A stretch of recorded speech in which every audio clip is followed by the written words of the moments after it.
c'est bonjour et bon week-end à vous tous qui est à la maison, partout où vous êtes, que le Seigneur, le Dieu Tout-Puissant, vous bénisse vraiment des bonnes choses pour vous. Lelo yo HK Télévision et yebino News Jessica. Oyo esalemi lekaki mokolo ya lobi na butu na bato na biso ya Seni. Seni asali oyo esengeli asala po ye azali esika oyo nini baponaka bakambi ya mboka ya pasi ya motema ezali ye ke eske Kadima président Seni décision oyo azwi ko Sénat bandeko na biso oyo bakandidat ya biso ya badepute provincial na national oyo bapostelaki ke bazali invalide na kati na bango. Toyebi te eske za ya solo ke bazaki pe bongo. Toyebi te eske Seni pe tangu ye asali makambo na ye tu asali programme na ye tu asala na tutu eske asaki aketi na yango. Na ye mingi na HK Télévision toyebi mingi na lisolo ya Bourgmestre ya Ngaba Aimé Francis Lolinga. En tout cas, il n'y a pas de motema ezali que notre bourgmestre azalaki mokolo ya le 21 décembre na école Buku. Est-ce que wapi oyo bakuluna toyebi ke Ngaba eza bakuluna ebele bakuluna bazalaki wana ebele bayaki wana bakuluna bazo déranger banini ndezala bakuluna bazo déranger bata Seni. Babengi bourgmestre yakamba mkoto na Seni awa na centre awa na Buku na école Buku tala makabwele kana boye azuke ke policier bakomi circulation. Or ezalaki ne mafia ezalaki ne loko moko o bangi basala pour que bakosela bourgmestre makambo ke ye ake ko tricher na élection ake ko ba machine au machine na ndako ba image o bomona ke tambola maki na ba réseaux sociaux par bomona ki yango tango akite l'étage wana eza ndako na ete eza nde école ezali école. En tout cas de Kadima avant aux décision il faut d'abord kotala est-ce que likambo na sali to ngina zwa boye eza vraiment bongo. Est-ce que problème on ngina sala est-ce que ça bongo. Est-ce que tant aux décisions wana on comprend ya solo que makambo zolo babongo eza pe normal. Lelo oyo bokolono kala mingi te mutu azali chef ya ba centre ya Moamba. Même les 21 wana ayaki inde bisika wapi oyo makele ezalaki amoni bourgmestre Aimé Francis Lolinga ame kolanda makambo ezali amoni ape a dénoncer yango ke oyo tu bamoki ezalaki lokuta aza nani aza secrétaire na kati ya Seni. Pourquoi lelo oyo eyokoma kuso eyusuko muto mwanso na ba liste parmi bato oyo bazali basaki ba fraude to mwe pe kombo ya Aimé Francis na kati. Non, Seni bisika wana obeti mabe ouais tikana bisao bisika obeti mabe lelo ngana yo population tozotala image ko ya secrétaire ndenga lobaki et bon surtout kozonga pour ko beta masolo. Qu'est-ce qui s'est passé exactement à Ngaba dans un centre de vote?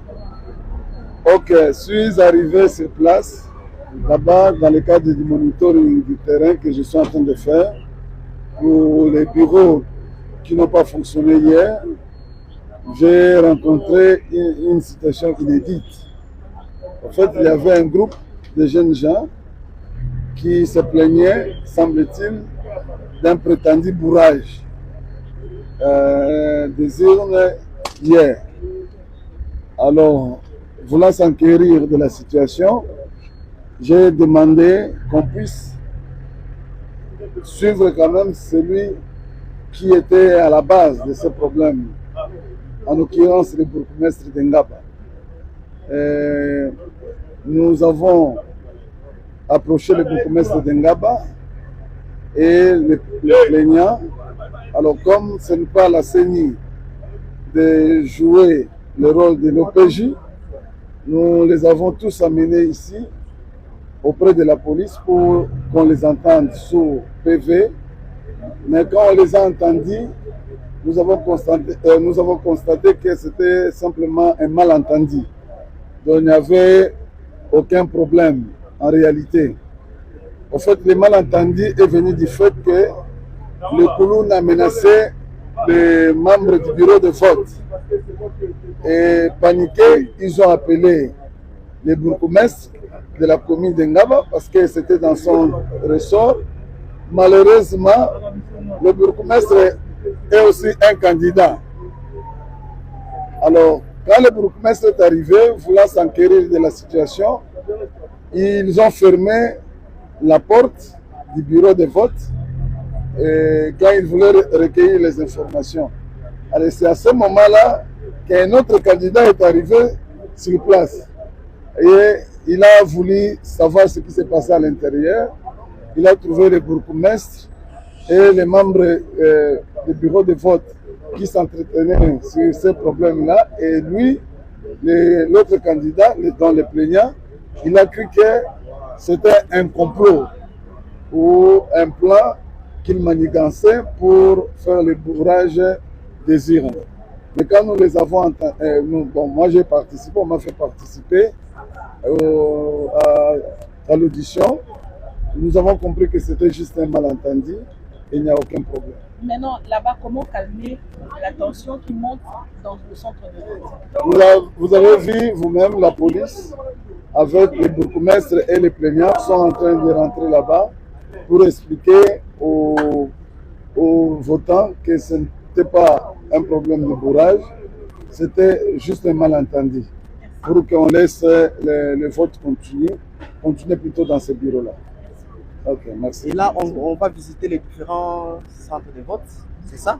Il n'y a pas de problème, vous allez m'accompagner parce que nous faisons la ronde des centres qui n'ont pas ouvert hier pour qu'ensemble nous puissions voir comment les choses se passent là-bas.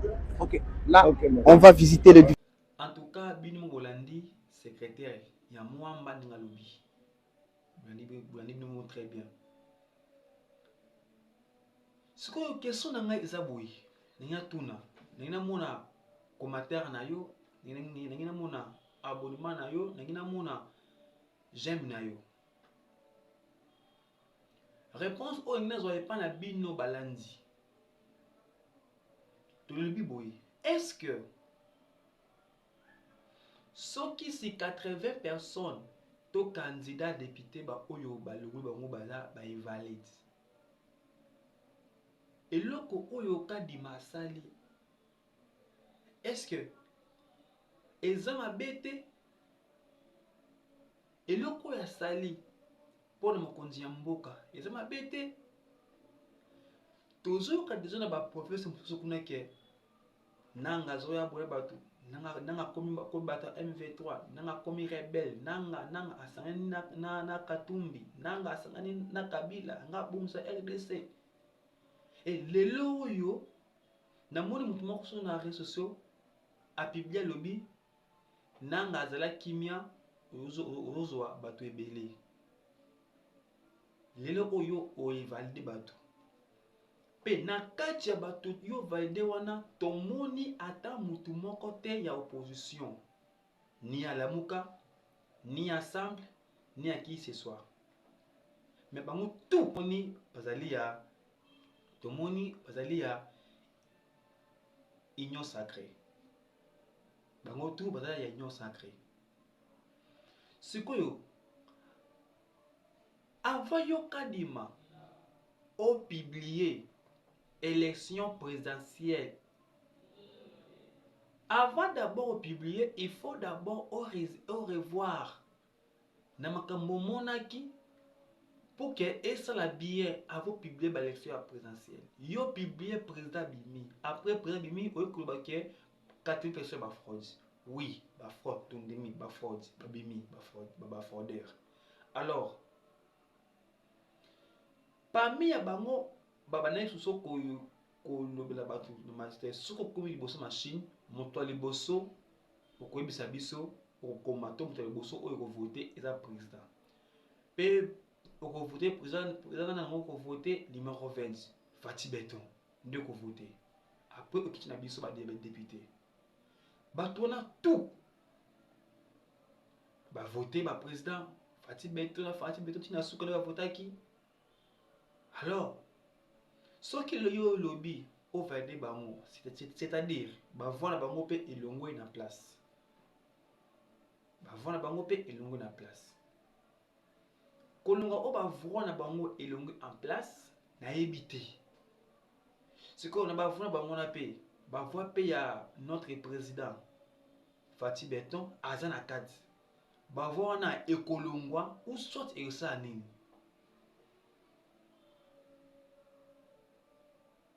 Lelo oyo population ala posa distraction na bino te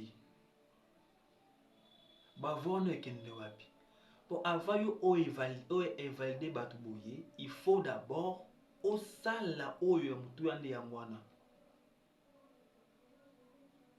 yo publier na ba président présidentiel oyo monsieur président en plus oyo komisa kamso na sima tandis que bato yo longoli bato ya bato majorité bato ya union sacrée parce que bavoa na bango ya tout bafotaki Fati Beton ekolonga to kotikala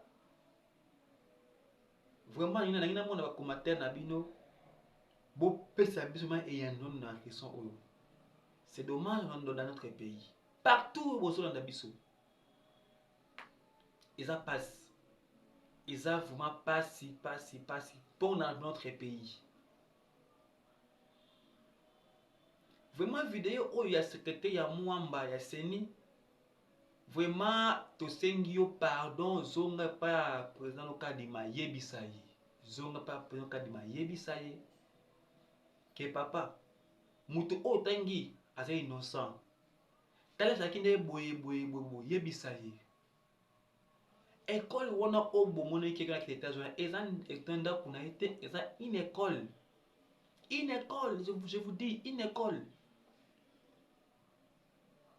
Ceux qui bangona tout bazo sala makambo na bango asali boye mais ce n'est pas dit que tant bango basali bongo c'est que yepé asali bongo non. Candidat numéro 106 na provincial P370 na municipal communal ya Ngaba aza innocent. Monsieur Aimé Francis Lolinga aza innocent. Soki bino bokosala makambo na bino botambola bosala bokosala mais moi je vous dis aza innocent. Olongoli Ngobila olongoli Sale Mbutamutu olongoli Gabi olongoli ba oyebele ba oda motemona olongoli ba wuli ba konga olongoli tu éviter bango tiki ezaki nini oh quand tu as Sale Mbutamutu eza vraiment réalité c'est bon pour Sale Mbutamutu même batu na ye bazana prison makala lelo ka pour makambo bana prison makala batu ya Gabi bana prison makala. Tant que vous avez formation à Moutou, il faut d'abord vérifier avant de faire Oyo Sali Lelo Kadima, M. Kadima. Makila ya Moutou, tu es makila pepe congolais, kolingate eko ya Moutou na yo. Pour Oyo Sala, eko ya touche na Moutou ya Mokonza Mboka. Or Mokonza Mboka, le col là dans Zibo Konzina ye, il faut tiki na kimia asala makambo na kimia et non Oyo kocho sur makambo ozali. Non, c'est pas bien. Ce n'est pas bien. Ce n'est pas bien. Et ça bien été. Le cas au revoir, M. Kadima. Le cas au revoir. Le cas le bio publié lundi. Yeba que avant publié lundi. Yeba que cour de cassation, cour constitutionnel et aux zélayo. Au Sambana Aimé Francis Lolinga. Pour yeba preuve zali prévenir zali mutu na yo tana Mwamba yende mutu ayebi tu wana kolinga te makila peuple congolais est tombé mutu na yo M. Kadima kolinga te. En tout cas eza pasi mingi mpona mboka biso Congo, eza pasi mingi na bakambi ya mboka oyo batio président seni mais non président république manda esilaka fo yebango lelo oyo soki yo mpe okolongwa bakovire mpe na seni olongwe soni kozala nini eso oyebi te po partout déjà moto epeli po moto oyo epelisi Mese Kadima, moto oyo epelisi zala makasi ya bomango tika na bisa yo zala na makasi ya kobomango vraiment kolinga te nyonso ekomela yo. Merci mingi na bana Congo, merci mingi na bakinois nyonso, peuple congolais nyonso partout bozali. Merci mingi ba o bazana ba mboka étranger, ba Belgique, ba France, ba diaspora tout. Ba mbot na bino, vena bokechu o petit na yo masolo yeyo. Ashkara toujours wana pona ko pesa bino ba news ya tango nyonso. Bango bayaki biso pe toye toyina makambo ya sika tolobi oyo akotambola bien te lokola Kadima alingi pa tambola bien te, c'est-à-dire akozika moto akozika moto moto ndeko ekotumba ye